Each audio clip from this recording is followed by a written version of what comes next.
12 math students, okay, looking at an indefinite integral. So find the indefinite integral of 2 plus 5x squared with respect to x, so dx, and it's worth 3 marks from the Edexcel old spec.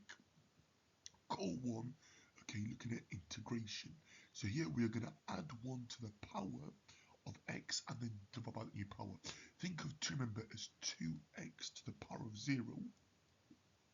So adding 1 to the power of x makes it 2x to the power of 1 over 1 plus 5x cubed over 3. So we're adding 1 to the power of x and then dividing by that new power. And then don't forget your constant of integration, the plus c. Okay, I'm now going to tidy it up. So we got 2x plus 5/3 x cubed over 5x cubed over 3. Okay, plus c. And that, guys, is going to be my final answer. Okay, sorry about my handwriting here. I apologise. Let me just copy that again, make it look a bit neater. There we go, that's much better. And that's a much better 5, hopefully.